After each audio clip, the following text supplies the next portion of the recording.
Welcome to Lighting for Profits. All light, all light, all light. Powered by Emery Allen. Get rid of your excuses. Your number one source for all things landscape lighting. That's where the magic can happen. You can really scale a business. We really had to show up for each other. From lighting design, install, sales, and marketing. You're a scaredy cat salesman, Kurt. We discuss everything you need to know to start and grow a successful landscape lighting business. What do you think a hippo has to do with your business, Ryan? Usually it's some weird childhood thing. Some bully kicks your butt. I think the key factor here is trust. Here is your host, Ryan Lee. All light, all light, all light. Welcome. Welcome to the show. I'm Ryan Lee, your host of Lighting for Profits, powered by Emery Allen, fighting a cold. We are doing this. It's, I don't know if you guys know this, but just came out. We're the number one landscape lighting show in Sacramento, California. What's up? We are here to educate and motivate to help you dominate. So if you're looking to start or grow a landscape lighting business, you're definitely in the right place. We've got some awesome conversation coming up. We got Mr. Emeritus Status President Andy Thomas with Viewpoint Lighting. And I'm excited to have him on. If you don't know Andy, you're going to get to know him on the show. And if you do know him, he's a walking encyclopedia. He's been in the industry a long time, and he knows a lot of stuff. He's also a humble dude, but I don't know that if I've asked him a question that he hasn't been able to either answer himself or find the answer. So I'm super excited to have him on. We're gonna kind of get in the trenches a little bit and pick his brain. I'm super excited to have him on. So before we have him on, I want to thank you guys for your support. We've got more reviews coming in, and I've been getting more reviews, I think, because I'm asking for more reviews. So thank you guys so much for doing that, and encourage you to ask for reviews in your business. So, you ask a bunch of times, and sometimes you don't get any, but sometimes you get some. So thank you guys so much for your support. Really, really appreciate it. And we're here on the show to just give as much value as possible. I wish I had something like this when I was in my business. So we're just trying to bring on guests and experts to share their stories, what works, what doesn't. So hopefully we can all figure this out together. So go give me that 5-star review on Apple or Spotify. I would appreciate it. Also, guys, just a reminder, I'm giving away free strategy sessions right now until the end of the year. So go get scheduled now. I know a lot of people are busy with holiday lighting, but just don't procrastinate. Don't wait, because it's not always going to be like this. My program is changing every single day, every single week. Go to landscapelightingsecrets.com, click start now, and watch that case study. Book a call with me. We'll get on the phone, map out the plan to see where you're at, where you want to be, and see if we can help bridge that gap. So, guys, again, in just a few minutes, we're going to have Andy Thomas on. To start off the show, I want to just share something real quick. So, staying small is killing your business. And what I mean by that is actually today, just today, inside Landscape Lighting Secrets, we had Tommy Mello. He's the founder of A1 Garage Doors. This year, he reported he's going to do about $240 million. And he didn't start at 200 million. Like he's been building this over the years. And I've learned a lot from him. And, I started thinking, I'm like, man, I remember there was a time in my business where I just wanted to coast. I got it to a spot where I was like, hey, it's not too bad. It still required a lot of my time, but I just wanted to coast because I was like, yeah, it's not that bad. I'm making pretty decent money. And if I, don't have to hire more people, that's probably a good thing. But I've just seen too much, and I know too much to know that, like, if you can scale your business to a certain point, you're going to experience momentum. You're going to experience, it's going to get easier, right? And as business owners, we take on all this risk, and then where's the reward? What happens if you get hurt? What happens if something happens to you? What if you want to go on vacation for a month? Like, is that really possible? It's so much easier when you build these businesses to a little bit bigger, and I'm not saying that everyone has to, have a goal to build a $240 million business. Like, that's not what I'm saying at all. But there is these levels, like once you get your business up to a couple $1 million where, like you have a team in place, you have an actual business, you're not just self-employed. Right. And a lot of times as entrepreneurs, we're not really entrepreneurs. We're just self-employed. We're just writing our own paycheck. And in most cases, it would be better to go get a job for someone else, because then you get health insurance and you get to stop working at 5 o'clock. Right. The headaches never end as a small business owner. And so let's talk about some of the benefits of you scaling your business. Again, just to like $1 million or $2 million. We're not talking anything crazy here, but think about from a recruiting standpoint. Like we always complain about like, oh, it's so hard to get people. Like, would you want to work for you? Like if you saw an ad on Indeed or came in for a shop tour or spent a day or a week with your company, is that exciting? Like, would you want to work for your business? Do you see potential? And is there like a career ladder? Like, am I going to come in and just dig trenches? Like, am I just going to like twist wire? Like, is that what I'm going to do? That might be good for someone for a few years, but then what? Right? Do they see that there's possibilities for growth? And when you build a bigger business, you have that advantage. So it makes recruiting a lot easier. I look at like my business when it was doing, let's say, $1 million a year versus like a Tommy Mello business doing 240. Like, who would I want to go work for? Well, I'd rather go work for the company that has a lot of potential, right, and a lot of opportunity for advancement. Think about retaining our team members. So let's say we get that person who's super stoked. They see your vision. They're like, yeah, I like this. This is a small business, family owned. Like, we're going to do this. But then like, then what? They go from like a beginner technician to like the senior tech, the foreman. And then what? Like, do they have an operations manager position that they could take over? Could they move up to GM? Is that even a possibility within the next few years? And honestly, like, no one ever gave me this permission, so I want to give you this permission. Like, do this, or put this plan in place to sell your business over the next 3 to 5 years. And if you don't sell it and you just collect mailbox money, then that's awesome. But like, put this plan in place right now that you are replaced. Like, your dead date, you're dying in your business 3 years, 5 years from now, but no more than 5, right? Like, literally, like, put this in concrete, and and then you can reverse engineer the plan to get there.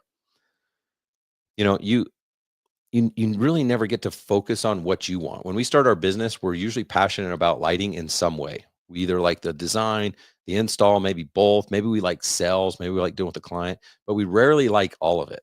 We're not like, you know what, it's just so fun to be able to recruit. And it's just awesome building culture.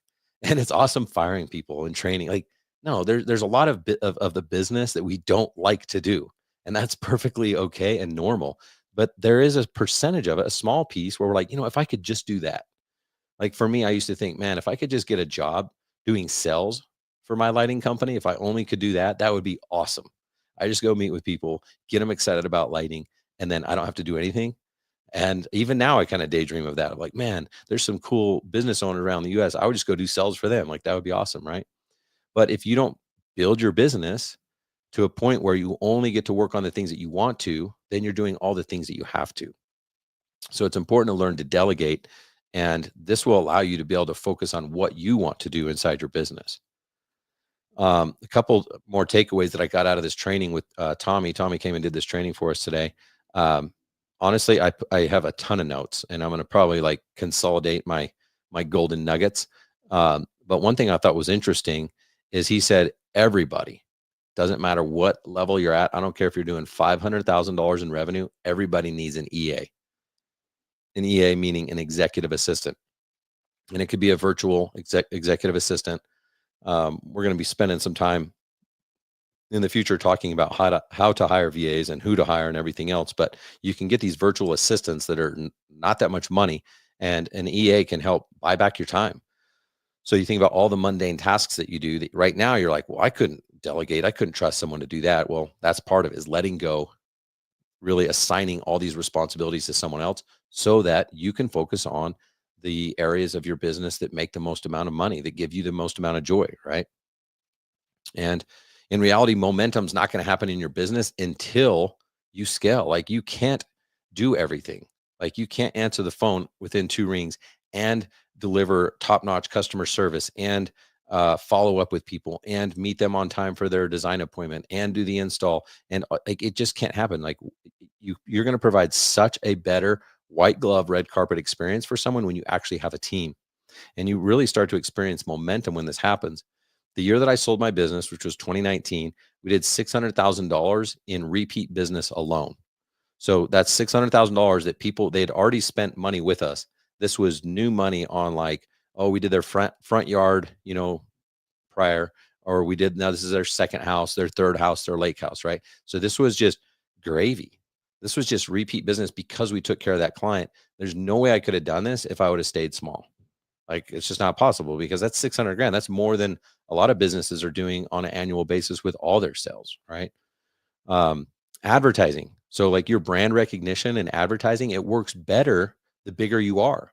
If you're a small company doing 1 or 2 jobs a week, then your sign and truck is only being seen 1 or 2 times a week. When you have a fleet of like 2, 3, 4 vehicles around town, imagine the momentum you get. And so that truck wrap, the yard sign, the door hanger, everything gets more recognition, more trust, and you start to convert sales more easily. You start to get more leads, right? You start to get better prices when you buy product. Maybe the manufacturers don't want me saying this, but listen, this is how it is. Like when you are saying, hey, I can take this large purchase and go over here, they understand that. They want to give you a better deal, right? So you're able to get better prices yourself. You're also able to charge higher prices, okay? Because you're the one that's seen in town. You're the local authority. You're the expert. Everything becomes easier. It becomes easier to recruit because people are seeing you. They see that growth. They feel that momentum, right? And it's just, again, my opinion at this point, but I just feel like, most of you small business owners are taking on too much risk, and it's not fair. Like you didn't sign up for that level of risk. And you put a lot of it on yourself, right? But you do owe it to yourself. You owe it to your future self to grow to the point where your business doesn't need you. So literally identify a date, 3 years, 4 years, 5 years from now. It's your dead by date, and you're going to be gone from your business. And maybe you don't want to sell it. I'm not saying you have to sell your business, but why not? If you can get a good return on it, sell it and go do something else. If you're passionate about it, then stay in it, and then you get to be your lead designer. You know what I mean? But at least you're doing only the things in your business that you want to do, and you're not having to put out all these fires and do everything else. So it needs you. You need to be the leader. You need to be the visionary. But this is your opportunity to provide a better experience to your clients, a better experience to your team members. Think about, you're going to be able to answer the phone faster. Your response time is going to improve. Your installation quality, customer service, all this can improve because you're building a team. So, I think the one thing that we all have in common is that we have a desire to provide an exceptional experience.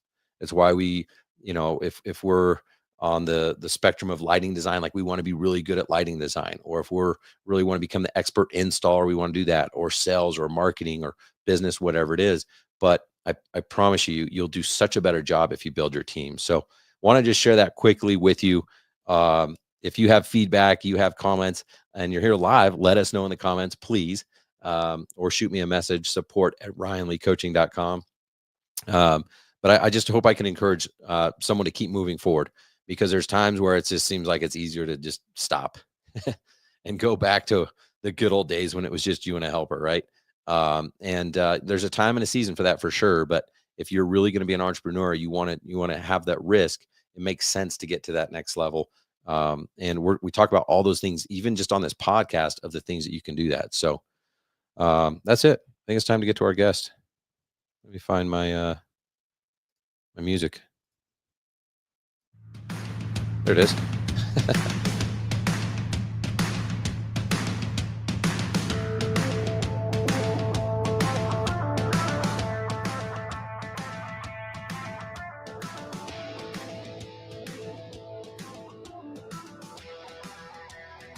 Welcome to the show, Andy Thomas. How are you, sir?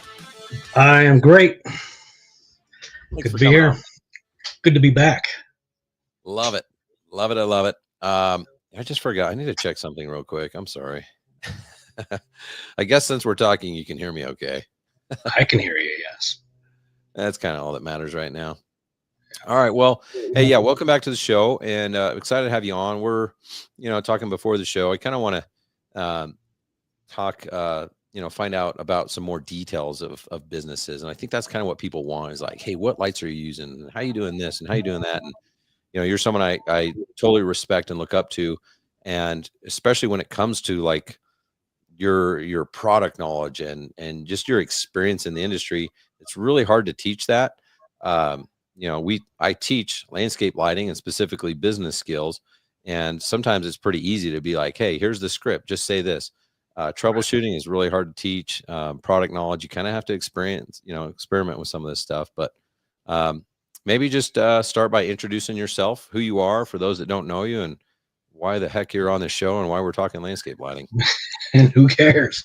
Yeah, my name is Andy Thomas. I am a landscape lighting contractor designer based in Sacramento, California. It's Northern California. I've been in business for 19 years now. Started out working for Ewing on the distribution side, went to work for another distributor in San Francisco, then worked for FX as a sales rep for about a year. And then they fired me, so I started my own business, and I've been doing it ever since 2005. So that's where I'm at. Nice. So joined, you were, yeah. Well, I joined the AOLP in 2008 or so, and then went to my first conference in 2010, and that's when I really started taking things seriously and figured out how much I actually didn't know, and wanted to start, sparked the learning curve of okay, now I need to get serious. yeah. So you were just you were waiting to get fired so that you could start your entrepreneur journey, and you love everything about being a business owner, right? No, I love certain aspects of it, but I loathe a lot of it. I mostly the business part of the business. I love lighting. I love design. I like working with, guys. I don't even mind managing people. It's the day to day, invoicing and marketing and all that stuff. And the taxes and all the things that you need an executive assistant to help out Right. for. Well, Yeah. you're definitely a field guy. And, when we talked, when you came into landscape lighting secrets, I thought your response was kind of unique. I don't know if everyone else was lying and you were the only honest one, but it was very much like, I don't want to be here. And I was like, wait, what? Uh, Yeah. like you're literally doing stuff now that you don't want to do because you have faith that it's what you need to do. Yeah, I mean, I've been, like a lot of guys, I've been, fake it till you make it. Well, I've been faking it for, 18 plus years. I've gotten better at it, and then, I don't have to fake all of it. But a lot of it, I'm still trying to figure out, okay, what is the best process? What's the best software? What's the, constantly trying to figure that out. And that's one of the things I learned early on is, man, if you try to do all that on your own, you can get there. It's just going to take decades. Or you can, get the cheat codes and join in with an organization, join in with, different groups, get a coach, start doing some of that stuff where you can just sign up and then people start handing you stuff, handing you information instead of you having to dig through and sort through and learn the hard way, what products work, which ones don't, how did you get burned, how did this, client screw you over. There's a lot of that stuff that we can pick up just by sitting in a room with other people doing what we do. So if you're in a vacuum and trying to learn it on your own, yes, you can get there, but it's going to be long, it's going to be painful, and it's going to be expensive. Yeah, I feel like the more I learn about myself, I have like these two personalities, this very much lone wolf. I think it's the egotistical side of me. I never joined AOLP. Like I had heard about it. I didn't know enough to really make a decision, but I was just like, wait, what? No, why would I do that? Like I'm doing this. Like, and I really do think it's that ego side of like, you know what, I'll just figure this out on my own. And it really wasn't until I launched what I'm doing now, Landscape Lighting Secrets, because that was when I hired my first coach. That was when I started joining communities, and I was like, oh my gosh, like I understood this concept of collapsing time, and it's like, well, yeah, okay, so if you just want your ego to be right, it can take you 10 years, but if you're just okay with your ego being like pushed aside for a few minutes, you can get it done in 1 year, or just as an example. So you're totally right, and I have a lot of sympathy, or I guess compassion for people who don't want to join organizations because, like, I feel you. I'm like, I totally get that. Like, my natural man in me also does not want to do that. Yeah, I mean, that's kind of one of the things that we learn, is, yes, there's no such thing as a dumb question, just dumb people. We don't want to be the dumb one in the classroom, saying, hey, how do you do this? No, it's the more masculine way to go figure out, do it on your own, figure out on your own, and then yes, you feel a better sense of accomplishment. But if it costs you a bunch of time and money to figure out the hard way, you're not helping anybody. So, swallowing your pride, admitting that you don't know everything, and then joining a bunch of groups, join all the groups, and then get all of the information and compile it all. And you can learn landscape lighting in a year if you have all the right coaches and all the right people giving you information. Or it can take 15 years, like it took me to get to the point where I felt confident in it, and burnt up enough problems, fixtures gone bad, and product lines that didn't work out, and you know learning all those lessons, finding out from other people that here, hey, stay away from this thing, or don't put this light in this position, otherwise you're going to have problems. Well, that's where you save money. That's where you get the cheat codes. Nice. What's been your favorite part of the lighting industry? There's a lot of different things that I enjoy about it. The industry. I think one of the big things, as far as industry wise, it's the people. And it's the people in the industry. It's the other lighting designers. It's all the people that fell in love doing the same thing that I love doing. Finding that community of people that understand the art and the passion and the love for doing, creating what we can create. We can all feed off of each other, and hear that feedback from each other. And a lot of it streams back to the feedback that we get from our clients, and we can all sort of relate on that level of, how many jobs out there where you get to actually hand somebody an invoice for $50,000, they hand you a check and then hug you. That's pretty awesome feeling, getting there. So it's that feedback from the clients. It's the community that I've joined, and then it's just the actual work itself of creating something, making something out of nothing. I mean, I tell people, if I'm not building or breaking something, I'm going to go insane. So I have to constantly be creating something or just destroying something, because that's cathartic too. Just go out and smash something. But yeah, now, you can exactly. I don't have to pay for it. I got enough junk around here I can smash. I got a big yard and a lot of things to break, so I can go break some wood and smash some glass. Business in general feels like that. It's like we love building, so we're like, cool, I'm going to do this, hire these people, and then we're like, oh man, these guys are pissing me off. So then you fire everyone, you break it, and then you build it again, and it's just like this repetitious, thing that you're doing. Yeah. So it's it's that process. That's what I love about my job. It's those pretty much those three things. It's the creating, the people in the industry, and then the people I'm selling to. Yeah, I love it. I think I relate to all those. It's so awesome. Like the lighting is so powerful. I freaking love it.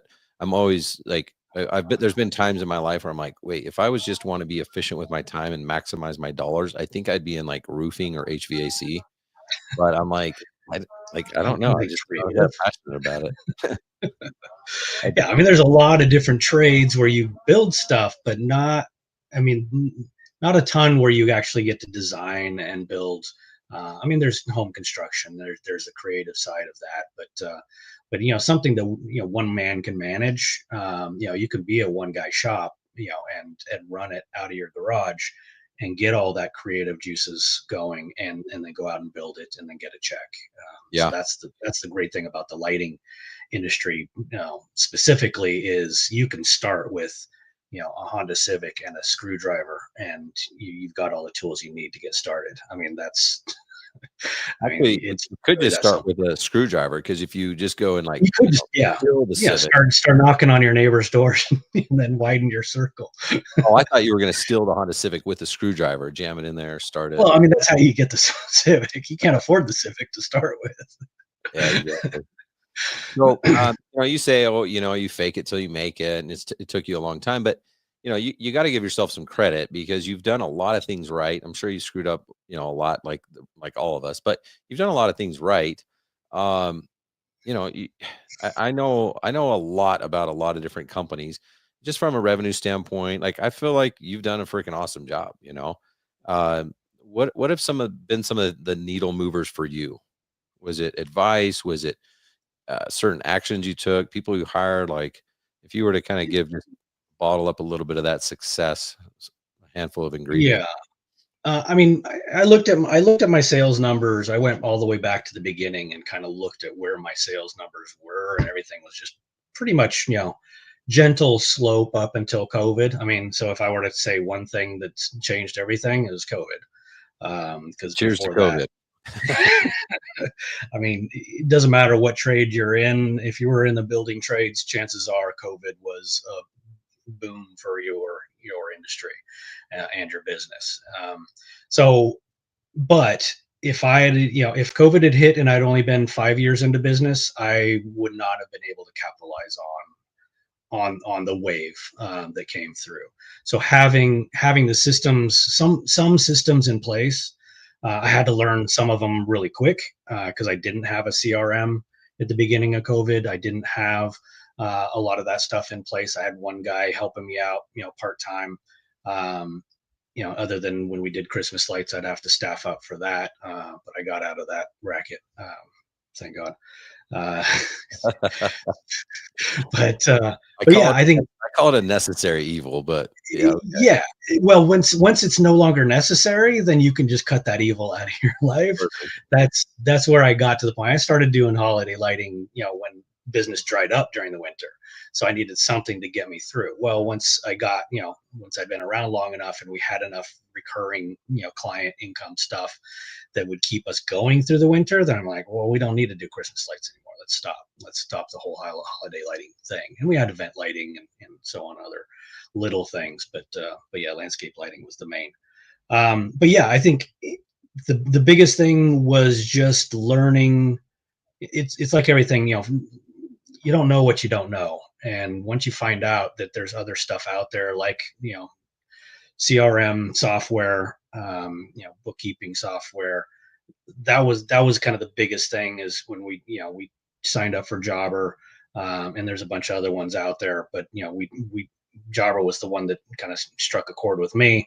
It was easy to get started, and then that's really what allowed me to capitalize on all the phone calls that were coming in and convert some of those into sales. I'm not going to say we did a perfect job because I've got designs that I did and never actually presented to people because we were just so busy that I never went back and presented the final design. So I know I left a ton of money on the table, but that was a hard lesson to learn is how do you get going, from a slow jog to a pretty healthy sprint in a matter of 9 months. It was a crash. So learned the hard way a few ways there, but that was probably one of the bigger ones. Another big hallmark, big hurdle to jump was getting my first employee. I'd had family members help me out here and there, but hiring the first person and getting them into a vehicle so that they could, he had a truck of his own, get him out on the road, and then getting him to a point where I could turn over, some of the install stuff and maintenance stuff, and then comfortable with him being out doing his own thing. So Scott's been with me for 10 plus years now. I got him certified as a low voltage lighting technician, and I'm like, all right, cool. You know how to do it now. Go do it. Make me money. Let's have some fun with this. Heck yeah, that's awesome. So, I guess to piggyback on that, what got you the courage to get that first team member? Because that's hard. Like you're doing everything yourself. Yeah. You're like, I don't even know if I know how to train them. Can they do this? What happens when I leave? All those things. Yeah. Hold a lot of people back. Yeah, like most things, it's really freaky until you do it. And then once you've done it, you're like, God dang it, why didn't I do this a long time ago? It's not that hard because you're hiring people. You're not hiring aliens. They all speak your language if they speak English, and usually I'm hiring people that speak English because I don't speak any other languages. So how do you do any of that stuff? You just go do it. And once you do it, you figure out how to make it work. So I had to hire a guy because I was getting to the point where I had too much work coming in for me to handle on my own. Because I had 3 young kids. I was working part-time. So I only had basically Tuesdays and Thursdays and weekends to work on stuff. And, if I needed to take a week off to go to Tahoe with the family, business stopped, ground to a halt. I could still answer the phone, but I'm not getting any real work in the field done. So making that leap from one guy shop to having an employee that could keep work going if I needed to go on vacation or went to a lighting conference or whatever, I could just see like, here's all the stuff that needs to get done. I'll see you in a week and come back and it's done and the client loves them and and everything's happy. That's it's just jumping in and figuring it out like most things. Okay, cool. I just realized that I forgot to thank Emery Allen. Emery Allen's been a big supporter of our show. So if you guys want to get some bulbs and lamps and stuff like that, just email Tom G at emeryallen.com. You probably heard me say that before, but honestly, don't go to their website, guys, unless you like paying more, which some people do. Those are the premium buyers. Then you go to their website. But if you want the best deal, email Tom G at emeryallen.com. Mention that you heard about him here on Lighting for Profits, and he'll hook you up. Yeah, that's all. So I made that mistake. I bought bulbs off, I bought lamps off the website, and I paid too much. And then you went to emeryallen.com. Tom G's the man. So you email Tom, and then he'll hook you up with the contractor pricing. Why did nobody listen? Come on. It was before, it was a while ago. But stop Googling. Like, man, these lamps are pretty expensive. And then I got the real pricing. I was like, oh, they're not that expensive, and they're really good. So I've had people text me. They'll message me and like, so how good are these Emery Allens? Because they're pretty expensive. I'm like how much is expensive? Because everyone's got a different version. And they say, I'm like, well, no, that's not their real price. That's just like their website price. But also, full disclosure, I've only used them at my house. I didn't even know who Emery Allen was when I had a business. So just try them yourself. Yeah, we've used a few, and I've gotten a lot of good feedback from other contractors from around the country that it's good stuff. So I want to get into maybe a little bit how you run your business. So are you a drop-in guy, integrated? You into the smart systems? Like if you had to choose one system, your go-to, what would it be? Yeah, so I'm mostly a socketed LED fixture guy. Okay. I don't say drop in for James, did I not say drop in? I think James. I saw James was on here earlier. He's probably no. I like socketed fixtures just because it was an easy transition from when I started I was in the halogen days, so everything had sockets. There was no integrated halogen. So that made it easier for me to go back and retrofit existing systems. And then it was an easy sell for me. I mean, it's like anything else. You can sell whatever you want. You just have to know why you're selling it and know why it's better than somebody else's. Whether it is or not, you just have to have a good story. So, I know the pros and cons of both socket fixtures and integrated and modular. I use all of them. But primarily, 90% of the stuff that we're doing is a socket, drop-in LED that we can swap out to upgrade, beam spreads or intensities. It's a lot easier to service them because you can just open up the top, pop a new LED in there, and close it up and be on your way. So that's my take on it. That's why I sell what I do. I also am familiar, roughly with what other people in my market are using. And that's one of the things that determines what we use, is because I don't want to use the same thing my competitors are selling. Yep. So that's, one way that we differentiate ourselves. Brass figure, I use Clarolux fixtures with Brilliance LEDs for the most part. That's just kind of what been my go-to for a long time. So I'm sticking with it until it doesn't serve me anymore. But I know why I use it, and I know why other people sell something else. And if people want an integrated Kichler fixture, then hire the other guy. If you want an FX system, Luxor system, we do that, but that's what somebody else is selling. There's knowing what your competition is selling allows you to differentiate. Give people, it's capitalism. People want choices. If everybody's giving them the same product line, it's like, well, that's not a different choice. Let's know what you're selling and know why. So that's what I do. That's great advice. I mean, when I was selling a socketed fixture, here's all the reasons why they should invest in me using this socketed fixture, right? And then when I'm using integrated, here's all the reasons. So like you said, like you have to have a story, you have to have a reason.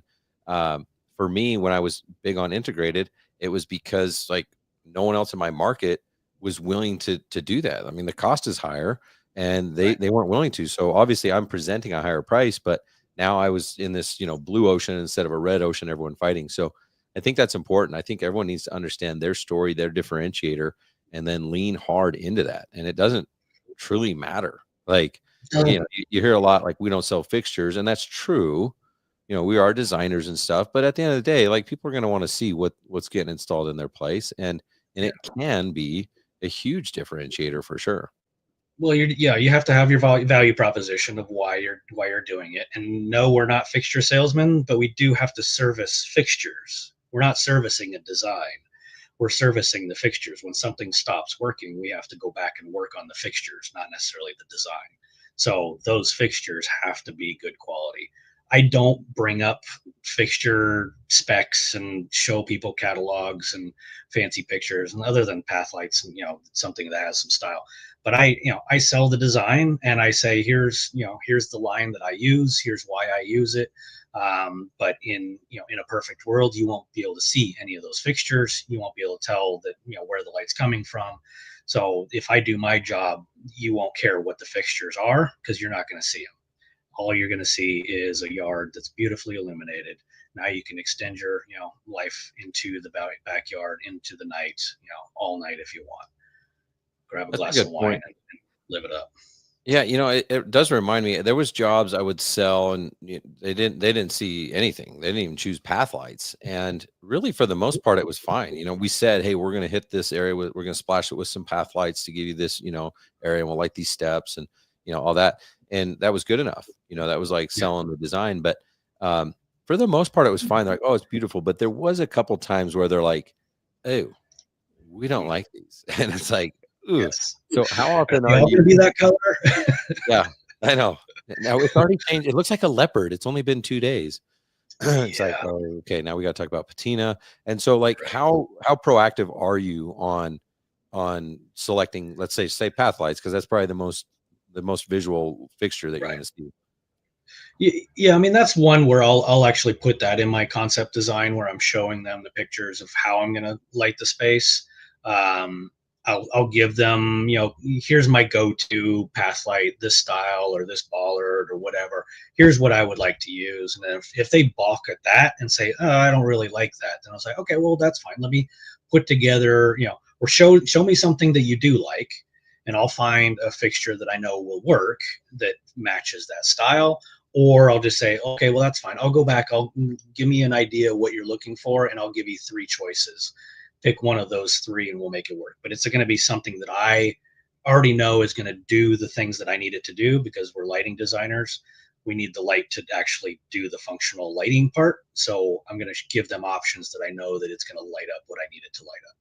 So, I'm not going to throw in a bollard when it needs a little tiny petite path light kind of thing, or vice versa. So, I narrow their choices.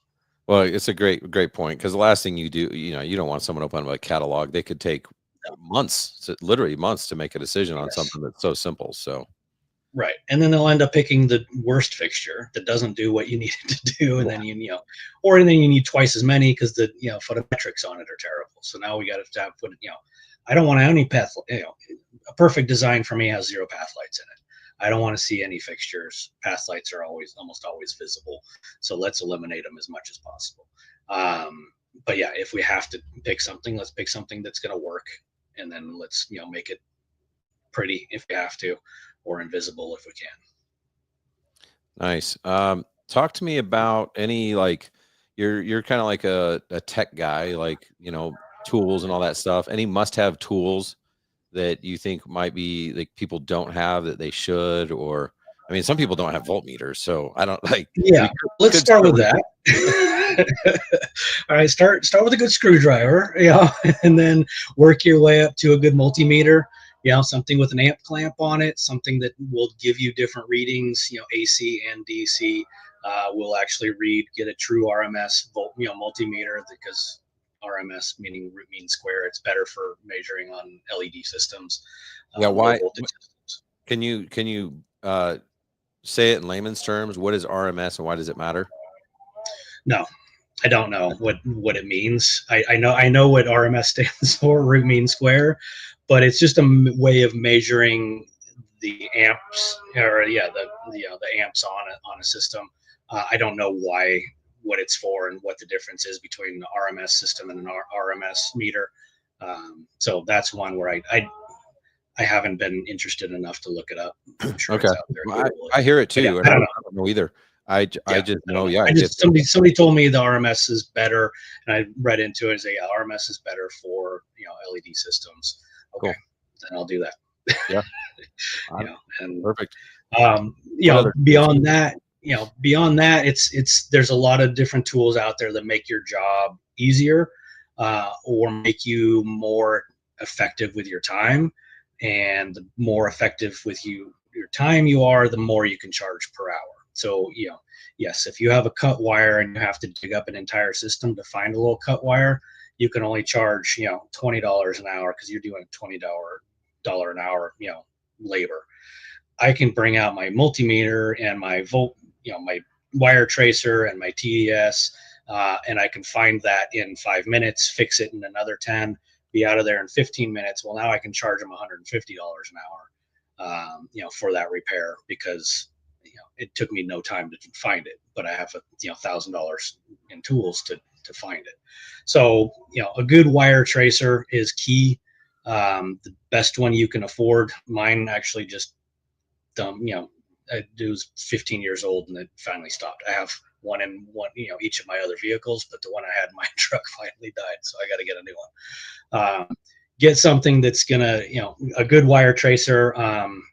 I like the Armada stuff. It's good quality. Seems to be a good clean signal when tracing wires. A TDS is a good tool to have. Basically clips onto the wire and it'll tell you how long the wire is, or how far it is between the end you clipped onto and where a short is, or an open circuit. So that'll help narrow down where those are. A ground fault locator. So those are the main, three main tools. The GFL, which is a ground fault locator, that'll tell you if there's a nick in the wire, where it is along the wire run, where the electricity is bleeding into the ground. So that'll usually tell you where there's a damaged wire. So between those three tools, I can troubleshoot and find most issues within 20 minutes. Nice. Greg, you're late to the show. We've already discussed this. I don't know. I called him President Emeritus. Yeah, President Emeritus. You can call him whatever you want. I think he's been called worse by clients. I don't know. I've been called worse by Greg. So let's talk about. Actually, I'm going to ask you about the AOLP, but it's not part of my outline yet. So it's like one more question. What's your sales process like? Do you go back and do fancy dancy? Are you like drawing something up while you're there? Like what? How are you selling? Yes, all of the above, depending on who the client is, where it is, how big the project is the main factor. Is what's the scale of the project, and the scale of the budget. A lot of stuff nowadays, I can do a conceptual design, write up an estimate, and give them a quote in the first visit. If it's less than, let's say, $8,000 or $10,000, I could probably take a bunch of pictures, sketch it up, turn it into an estimate, go through that with the client while I'm there, and sell that job on the job. Okay, right so on site. like, and I think, I don't know, I'm sure we're going to talk about bigger jobs too, but if you just take the average landscape lighting job, I think it's somewhere between $5,000 and $10,000. So I'm not saying that's your average job, but just people who are listening might be like, okay, that's average. There's obviously bigger jobs, but you're saying, you can go draw something up, give them the conceptual design, and ask for a deposit first. Yeah, because it's not going to take you that long. I mean, yes, if you're just starting out and you don't know what to do and you want to research the stuff and you want to make sure you're using the right product and blah, blah, you can take that back to your shop and digest it for a little bit and then regurgitate it back to the client in a proper sales proposal. I've done it long enough now that I can say, well, okay, you're just going to need X number of uplights and X number of, well lights. And then here's a transformer, blah, blah, add it all up. Bob's your uncle. It's going to go like this. You're going to love it. If we need to scale it up or scale it back, change the, fixture spec to meet a price budget, we can work all that out on site. Anything over that sort of, eight or 10 grand range, I'm usually going to do a master plan and master design it, and kind of give them all the bells and whistles. And that's my sales approach on most projects. I think my average project now is getting close to $20,000. So Nice. those tend to be a little bit more complicated. Of course, $20,000 project now is not what it was, 8 years ago. With inflation, it's basically a $10,000 job. Yeah. So yeah, exactly. So with when I meet with a new client, I'll always ask them what is their budget, or you have any idea how much this is, how much you're willing to spend, or how much this should cost. And 95% of the time, people don't know. And they might have a budget and they might share it with you, but I don't really care. I'm just going to show them everything and see where it comes up. And chances are, even if they give me a budget, I've got a $8,000 budget. Okay, I'm going to give them probably a $12,000 to $16,000 proposal, because lo and behold, hey, I found an extra $4,000 in my budget to do what you wanted, because they liked what they saw. So I'm going to master plan the whole thing and show them all the different possibilities, and then that's going to be a ridiculous number. Let's say it's $75,000, and they've got a $10,000 budget. Well, that $75,000 design has all the pieces of the puzzle, and maybe they can only bite off phase one, which is that first $10,000 or $12,000. But at least we have the whole plan done. So when they're ready to do the next phase, we know what the pieces are. We just have to add them to the puzzle. So that's our kind of my sales pitch is, I want to design the whole thing. I want to show you everything that's possible. And then from that, you can cherry pick the things that are most important to you, or the ideas you like the best, and then I'll try to implement them into phase one, and then we'll figure out the rest later. And then, like, to your point where you got $600,000 worth of repeat business from existing client base, like that's where you get that from, is leaving those empty phases unfinished. Well, they've already been sold on it. They just can't afford it yet. So all you're doing is waiting for them to find the money, and then they want to, they want to do it. You gave them a piece of, a taste of the crack. Now they want the rest of the deal. They want to start buying from you. So, we want to turn them into lighting junkies. We give them that taste, and then they keep coming back for more. I love it. I mean, I say this a lot, like everybody needs landscape lighting from you today. And some people are like, they don't need it. It's, no, everybody needs it. Not everyone can afford it. Like maybe they can afford 75,000. Maybe they live in a trailer park, but they still need landscape lighting. Like they still need it for safety, security, mental health, like all these things. Everyone needs it. It's just not everyone can afford it. So I like that. It gives them a nice decoy too, to be like, wow, we're not crazy, Andy. We're not going to do 75 grand, but let's just do 10. Let's just do 20.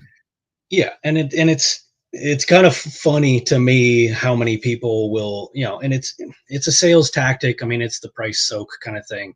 But it's throw that number out there. It's like, here's what it could be. Here's all, here's the beautiful photos of my other projects of, where these people did give me the $75,000. Look what we did for them.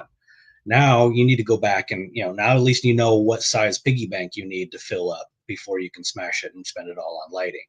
So, and that's part of my sales pitch, is I say, I'm going to design it as if you just won the lottery and want to spend it all on lighting. So let's approach it that way, and then we'll figure out the money part later. There's ways we can get the budget down. There's things that we can do to break it up into bite-sized pieces, and we'll make it work, or it won't. But I'm also charging for my design time on those projects. So I'm not losing anything. I'm still getting paid, whether they hire me to do the install or not, I'm still getting money for the design. So that's a big part of it, is making sure you're compensated for your time.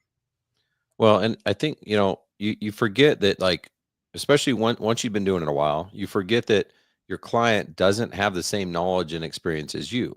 And you think it's just normal that, like, that tree needs 4 lights on it. And they're like, no, let's just do 1. Well, you have to push back on that. Like, you have to, because Yeah. they don't know. Like they legitimately think it's going to look the same as with 1 versus 4, and you have to be able to explain that to them and say, listen, I'm not. If you don't lead with that, you're like, okay, so what do you want? You tell me what you want. And there's like one light on that tree, one over here, and you just do what they want. We know they're not going to be impressed with the result. And then who takes the fall? It's the designer. It's like, well, then you should have told me it was going to look terrible, Andy. So I like that. Like, hey, let's design on possibilities. And then if they decide, it's their decision, and they're like, you were right, Andy, that tree looks like shit. We need 3 more lights, Yeah. you know? Yeah. Well, that's your number one job as a salesperson is as an educator. Once you've educated the client on what's out there and what the possibilities are, you don't have to sell anything. Then they'll just ask you for it. Yeah. So that's what I do is I try to teach them as much as I can. I show them all the different possibilities. I show them what we've done in the past. I tell them why we use the fixtures we use and the process that we do and why it costs so much because we take more time to do it the right way. And here's the warranty and all the stuff that goes into that sales pitch is all just education. And then by the time you're done with it, they can't wait to give you money. And that's, ideally that's the process is you get them to know what it is that and once they know that's a possibility, then they're just like, all right, well, now when can you start? Like, let's get it going. Yeah. I love it. I've seen your vision. Now I want it in my yard. Yeah. It's such a I good love that. when you get to that point and they're just like, all right, how do we get started? You're like, cha-ching, let's go. Yeah. I mean, we had a big project that, I got through my whole sales pitch and it was, I think it was it was right around $100,000, $104,000. And by the time I got to the end, she's like, well, I don't see any reason why we shouldn't start on it. I'm like, I don't either. Usually it's because you can afford it, but you can afford it. So let's go for it. I mean, why not? Because now you know what's possible. Let's make it happen. Yeah. Yeah. These clients of ours, they just need what you said is they just need education. They all have money. Like they can all afford it. I've seen where they vacation. I know how much they spend on cars. Like they're fine. Even in a down economy, trust me, they're fine. So and what you're selling is not, I mean, you're not selling snake oil. You're selling an improvement to their life. And for that, like what kind of dollar signs can you put on that? Well, if you're making somebody's life better, well, that's priceless. So yeah, charge to the nose for it. yeah, they work so hard too. It's not like they're just home laying out by Yeah. the pool enjoying their creations during the day. They're literally working all day. So they get home at night, they don't even get to enjoy their $500,000 backyard. So we truly are the icing on the cake. We literally that's why they're like you said, here's the $100,000 check, and they're hugging you and crying you, thanking you at the same time. Yeah. They're always easier to please. Let's talk about the crazy letters behind your name. So yeah. Yeah, you said So, you yeah. joined AOLP earlier because you want you're in landscape lighting secrets for the same thing. You want to be in community and collapse time and stuff like that. What's been your journey since 2010 been like in the AOLP? You've served on boards and presidency. Yeah. all So this stuff. went to my first conference in 2010, took the CLVLT, that's Certified Low Voltage Lighting Technician exam and passed it on my second try and started in the Certified Outdoor Lighting Design program, which at that point was 4 years. So I got my CLVLT, eventually after 4 years, got my cold certification. And so that's what the letters after my name are, is CLVLT for technician, cold for design. I put that on all my marketing stuff because it's a differentiator. A lot of the people out there don't have certifications or don't have all the certifications, or in my case, I can say I gave them the certifications because once I took the certification, then I got onto the CLVLT committee and worked on that and proctored the tests. And then I got onto the cold committee and you got involved with that, chaired both of those committees, kind of worked my way up and through the politics and the drudgery of working on volunteer positions like that it's a labor of love. It was a passion project to try to improve things that I saw could be improved in those programs. So that's why I got involved instead of just complaining that sucks and taking my ball and going home. I said, well, this process sucked. I think I have an idea how to make it better. So I'm going to join the committee and try to implement my ideas. And so that's exactly what I did. Same thing with the AOLP board. Once I felt like there was something that I can contribute, then I volunteered to, get on the AOLP board and got elected and made a lot of the changes that I wanted to make. Part of that was, the culture of the AOLP and changing the perception that it was a, old grumpy old men, lighting group that didn't like any new ideas and didn't like any new members. And, if you weren't doing it their way, you need to, you might as well just quit and, go curl up in a corner. That's not, I knew from my experience and being in the organization that's not how it was. So it was tough having that perception out there and knowing that the group of people that I met are, some of the most passionate, talented people that I've ever met.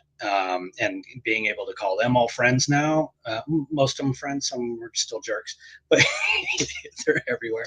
But knowing, meeting my competition, meeting, the groups, different groups of people, and finding your clique, then that's really what got me, into it and committed so much of my time to it. It's because of the passion that I got from the people involved. And now I have a network of lighting designers all over the country that I can call on, or that call me, and I love it. Being that resource for people, people starting out, or people that have been out there and just haven't tried what I tried, and they knew that I was working with some fixture, and hey, I saw you posted a picture of that. What's your experience? How did that work out for you? That kind of interaction keeps me involved and keeps me passionate about what I'm doing. Okay, cool. Yeah, and you've got both. I know. I don't remember exactly what number I was. I think it was a few years ago now. I did the CLVLT, and I have not done the cold yet. But I was like number 74 or something. So there's not many in the US or the world that have done both, right?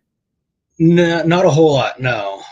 There's I can't remember exactly on CLVLT, but it's over 100, probably 150 that have done CLVLT now.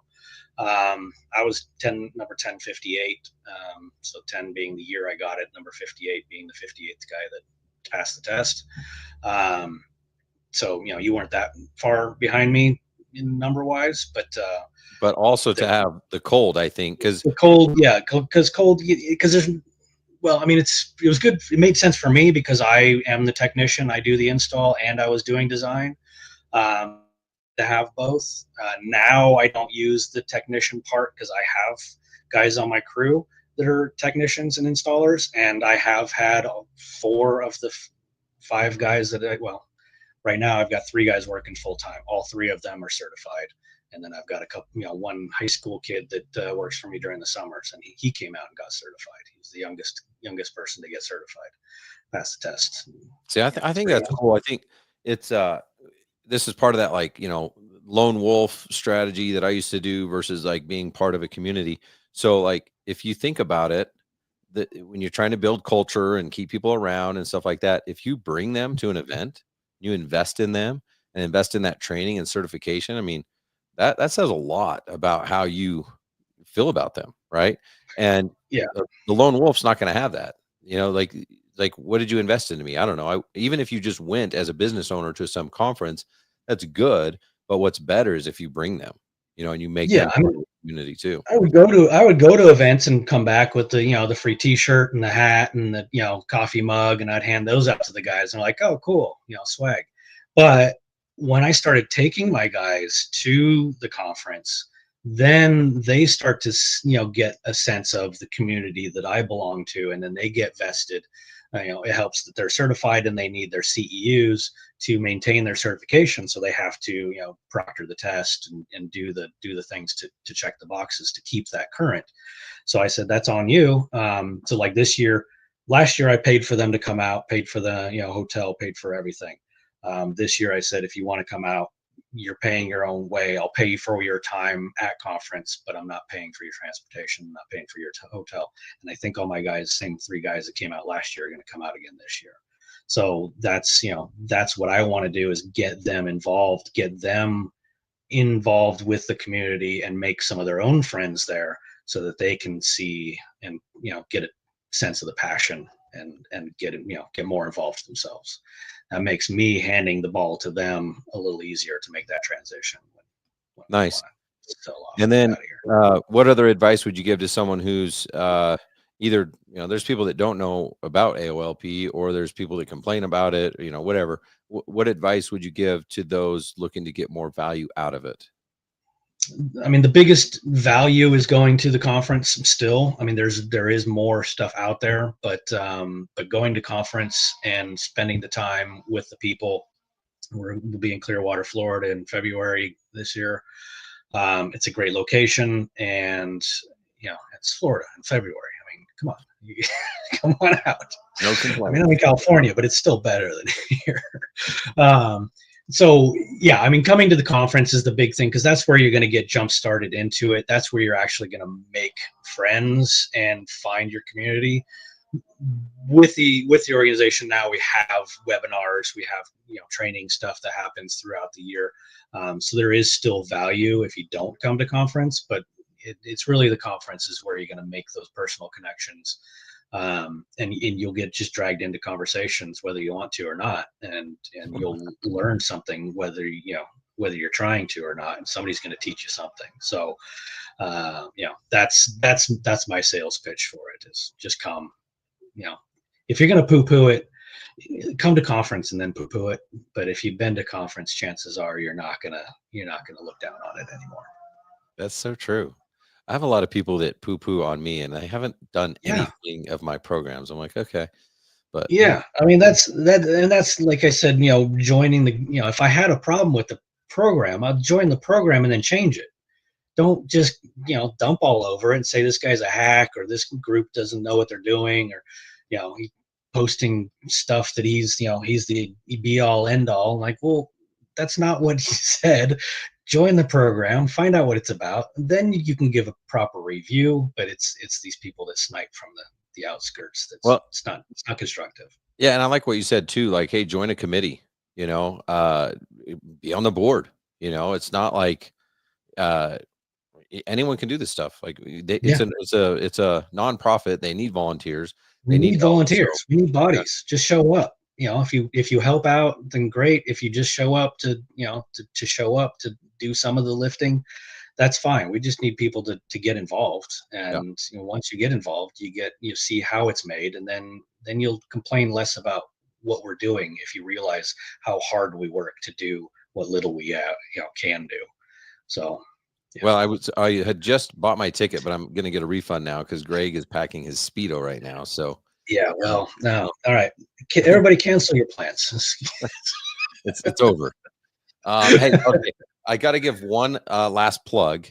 We just launched Lighting Academy, and I'm so excited about this because so many people are coming into the industry with no experience. They know how to do holiday lighting, or they know how to do permanent lighting. And they're like, dude, how do I make this money year round? Well, the obvious answer is landscape lighting. And so they're joining Facebook groups, they're asking questions, they're hungry, and they don't really know where to start. And I felt like this is something that's been needed for a long time. There's AOLP, there's ILI. These are great organizations, but like if you're, if conference is in February and you want to get started in March and you just learned about light, I mean, there's timing issues and stuff like that. So we started Lighting Academy, which is the, teaching the basics of design and installation for people to get started. It's like, hey, well, what lights do I use, and where do I put them, and how do I get under here, and how many would I use, and what brightness, all this stuff. So I'm excited about that for several reasons. But one of the things that people get is access to these support calls that are happening multiple times a month. We have design calls and install calls. And Andy, you are leading up our installation calls. So talk about that. I know we just launched it, and so we were talking before the show. Is like, how's it going, and stuff. Tell me your thoughts. Like, how are things going so far? So far, it's been really good. The first one or two, I was kind of talking to an empty room because it's just getting kicked off. But they've been recorded, so you can go back and watch them and join the room after the fact. But as we get more people involved and onto the calls, I'm hoping it'll be a lot more interactive. The last one was a lot more interactive because we actually had some people on there that had some questions and were throwing it out, and I actually had answers for them, which is nice. If I don't have the answer, either I'll tell you I don't have the answer and I'll look it up and get back to you on it, or sometimes I'll just make something up that sounds good. But for the most part, I either know the answer or I know the guy that does. So yeah, if I don't answer it on that call, we'll figure it out eventually. But yeah, it's kind of fun. It's a sort of little somewhat structured as far as there's a topic, but there's no reason why you can't just come on with your newbie questions. I'm not going to judge anybody, because chances are, if you're coming at it, you're fresh and you're just trying something out and you have a bad idea, I've probably already tried it out. So I already know if it works or it doesn't, and I can teach you how to avoid the same mistakes that I made, and hopefully save you some time and money and not making those mistakes yourself. But yeah, that's kind of the whole idea. Is great resource for people who are just getting started and don't know what to start with, where to start, what tools to get, how to do voltage drop calculations, how to install lights in the ground and in hardscape and in trees. We're going to go through all of that stuff, and I love it. I love talking about it. I love sharing my experiences, falling out of a tree drunk, doing a nighttime adjustment, that kind of thing. Those are the fun stuff, so we'll get into that, what to do, and entertaining. It's educational and entertaining. I hope it's at least a little bit entertaining, just because nobody wants a dry presentation. Bueller. Right. Well, I'm like so excited. I was trying to think about who would fill these roles and stuff like that, and I just feel like you're the perfect fit. And this is not a join Lighting Academy and get certified. I mean, we have assessments so that you can help make sure your team, but it's really that ongoing training and support. So I remember having my business and I had no training. It was just like, if they ask good questions, they get good training. If they don't, they don't, and they never ask good questions. So wonder why these guys never learned anything. So it's video training, like classroom and hands-on or in the field, but then also these calls are just invaluable. So people can use these as part of their training resources. They hire a new lighting designer or salesperson, they can show up to these calls. They hire a new technician, they can show up to these calls and get their questions answered. And then, like you said, if they can't make that day or time, it's all recorded. And we have the summary of what was discussed in the call. So if you read the summary and you're like, I already know all that, then don't watch the call. But if it's like, oh, this is cool, it got super technical about voltage drop or connections or something like that, and you want to do it, then watch the call. So I'm just excited, man. It's really, really cool that we've got you in that role. Really just delivering 2 decades of experience to people. It's freaking awesome. Honored to do it, and you're not going to get a certification at the end of it, but all the stuff that we're teaching is going to be backed up by the certified low voltage lighting technician manual.